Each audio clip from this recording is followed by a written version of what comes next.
আমার কাছে অনেক ভালো লাগতেছে যে আশেপাশে অনেক মানুষও আছে, ফ্যামিলি নিয়ে ঘুরতে আসছে। হ্যাঁ, সব বলতে ভালোই লাগতেছে।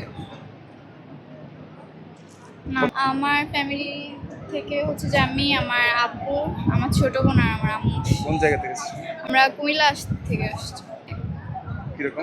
হোটেলে আসার পর যে হোটেলটা আমরা বুক করেছিলাম ওইটা হচ্ছে যে পরে দেখা যাচ্ছে যে ওইটা আর আমাদের উঠায় মানে নেওয়া হয়নি।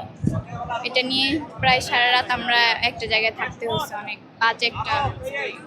প্রথমত বলছি যে কক্সবাজার আসার পর অনুভূতি অনেক ভালো, বিকজ আমি কক্সবাজার প্রায় সময় মাসের মধ্যে অন্তত 2বার আসার চেষ্টা করি বা আসি। আর যদি এখানকার পরিবেশের কথা বলেন, এখানকার পরিবেশ ভালো দেখেই তো আসা হয়, নইলে তো আসতাম না। আর এখানকার মানুষজন আসলে অনেক ফ্রেন্ডলি, তাদের আচরণ দেখলে আসলে বোঝাই যায় না যে তারা বাইরের মানুষ বা আমরা আলাদা একটা পরিবার, মনে হয় যে না নিজের পরিবারের মতো। আর বিশেষ করে এখানকার যারা সব সময় যারা কর্মরত মানুষজন আছে, বিভিন্ন কাজে নিয়োজিত, তারা অত্যন্ত ভালো।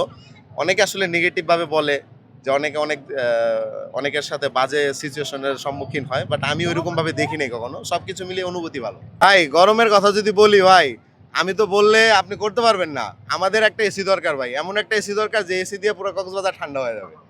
আচ্ছা না, বাস্তব কথা হচ্ছে কক্সবাজারে গরমটা বেশি, রোদ পড়লে কিন্তু প্রচুর গরম লাগে। বাট এখানে হচ্ছে যদি বাতাসের পরিমাপটা ভালো থাকে তাইলে কিন্তু ওইটা মেনটেন হয়ে যায়।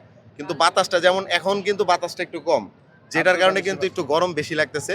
তবে এইটাও কিন্তু একটা মানে এনজয় করার একটা বিষয়, কারণ আপনি এই সিচুয়েশনে আসছেন বলেই কিন্তু এরকম একটা ওয়েদার আপনি উপভোগ করতে পারতেছেন। সো লাইফটারে উপভোগ করতে হলে কক্সবাজারে এসে চিল করতে হবে।